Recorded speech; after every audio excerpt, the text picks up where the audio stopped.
What's up, ladies and gentlemen of YouTube? Boogie2988 coming at you levels again through the power of the internet. And it's been a while since I've done an unboxing, but fortunately the folks over at Dying Light 2 Stay Human sent me a copy of their collector's edition to unbox. Now, I haven't unboxed this yet, and the game has been out for about a week.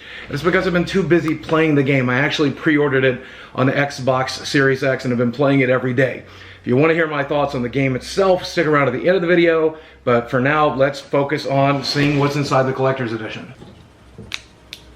Right here on top is a Dying Light 2 flashlight, and I know batteries in it, but I presumed that this was going to be a purple one, like in the game. The fluorescent purple bulbs, for whatever reason, scare off the ultraviolet bulbs, I should say, scare off the undead in that game. And so it kind of makes sense that they would include one of these.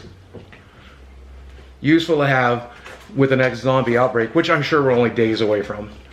Still series box. Man, you don't get these much anymore. It almost feels like we're going back in time when we find a still series box version of the game. But for those of us who still want to have it, we have it. And look at the zombie eyes on that. I like the mask, but it does remind me very much of Mortal Kombat, doesn't it? I always like it when they do this. I've gotten so many collectible maps over the years. I don't normally keep the ones that were folded up like this, but apparently this one's got a list of loot that you can find in the game, which I have to say, I haven't played the game for a while. It's a huge open world, and I've seen some video spoilers, people showing super Easter eggs, like minor spoiler here, but like cool references to Star Wars and other games, and I love the fact that I'll be able to find them using that map, so I don't know. I'm really enjoying digging through the story of the game. Haven't done as much exploration as I would like in the 15 or so hours that I played. I probably needed to get some exploring done to find the weird shit. Here's the art book, and I know you can get these digitally these days, but it's always nice to get one in real life to put on a shelf and look through. And I have to say, I gotta say that the art for this game is absolutely gorgeous. Having played it now both on an Xbox Series X and an Xbox One X, the Series X version really takes advantage of the hardware, especially in load times, but in terms of graphics and everything else, I've noticed a pretty big difference. I play on my Xbox Series X on my big HDR television, and then at night, if I'm not done playing the game, I'll go transfer it to my Xbox One X and play it in there, and I just have to say, I know it's not a next-gen game, I know it's technically on both systems, but the next-gen version looks great. Here we go. The piece de resistance, as they say, because there's a resistance in the game. Do you get it? There's the figure itself, and oh, that's really gorgeous. I got a piece from them at E3 of just Aiden himself. This is so much better, so much more detailed, and man, look at that. Virulent, I think it's not just an infected, that's definitely a viral. It could be a howler, but of course he's fighting it, so it's hard to say. I don't know. There's actually a spot for batteries, so this lamp actually works. Again, they should have included batteries. Why did you guys not include batteries? So, as usual, is it worth picking up the collector's edition? Well, if you're like me and you like to fill your house with a bunch of things that you don't necessarily use, but you like to look at, yeah, absolutely. It makes great set dressing, it's nice collectible, and I definitely love this piece. For any zombie game, this is one of the best pieces I've seen, period.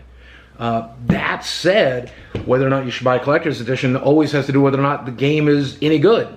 So let's look at the reviews of the game real quick, and then I'll tell you my opinions on the game. The Xbox Series X version of the game is setting at a 77 Metacritic score with a 4.7 user score, and I'm not really sure why the users are so disappointed, but I can talk about my feelings on the game. Honestly, I think the game is a banger, and I'm really enjoying my time with it. I will say, though, based on the trailers that they showed, the E3 demos, it seemed to overpromise and underdeliver, but that doesn't mean that it didn't really deliver very, very well. In fact, it might have delivered too much. I felt like the first Dying Light had a decent story, had just enough story to keep me fully interested. This game has so much story, so many side quests, such a huge map, so many things to learn, so much things to do. I find it overwhelming, and I find myself skipping a lot of dialogue, which is a real shame, because there's some real talent in this game, like Rosario Dawson and other incredible voice actors. Like, I want to hear everything they have to say, but there's just so much of it, and I find myself wanting to get back to the action. And the action is incredible this time through. It feels a little clunkier than the last game, but then first game felt pretty clunky as well, so I guess that's to be expected, and I have run into a fair number of bugs, nothing unreasonable, but about what you would expect for a video games released post-COVID. But overall, the action is good. Is it as good as the trailers made it look? Probably not. Is the parkour as good as it was in the E3 trailer? Probably not. Is it still really, really good and really, really fun, filled with memorable characters? Absolutely. And I do think it's worth picking up. I don't know if you need to pick it up on day one. It's not one of those games where I think everything's going to get spoiled for you. If you're a fan of the original Dying Light, you might not like all of the differences in the game, but I have enjoyed the differences, I've enjoyed the storyline, and I've certainly enjoyed the action and the exploration. Especially because it does have that stamina system that allows you to explore the city the same way you would explore the world of Breath of the Wild. It's also got the Skyrim-style side quests. I mean, there's just so much here. It borrows so many elements from so many other games, including the original Dying Light, that I just can't seem to put it down. Even though there's a bunch of other games I should be playing, and Horizon Zero Dawn coming out in just a few days, this is the game that's keeping my interest, and it's been a while since a game has kept me this interested. So I think a user score of 4.7 is kind of silly, though I get it. A lot of people are burnt out on the genre, but I think this does enough to reinvent the genre to where I have enjoyed myself. And this is coming from someone who got sick of The Walking Dead. They got sick of zombie games. They got sick of everything having to do with zombies, including in Halloween. And you know I'm a Halloween guy. I think it's worth picking up. I think a 77 score from Metacritic is probably very fair. If I gave scores, that's probably in the neighborhood of where I would put it myself. I think the game is damn well worth playing. Now, do you need to rush out and buy it? Probably not immediately, but it's a game you should definitely play this year.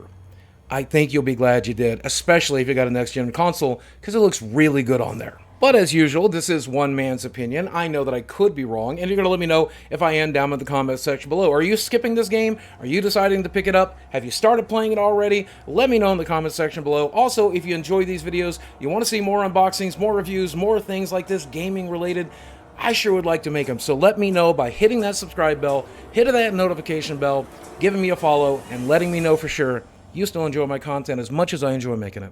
Guys, as always, thanks for watching. I love you very much, and I will speak with you again soon.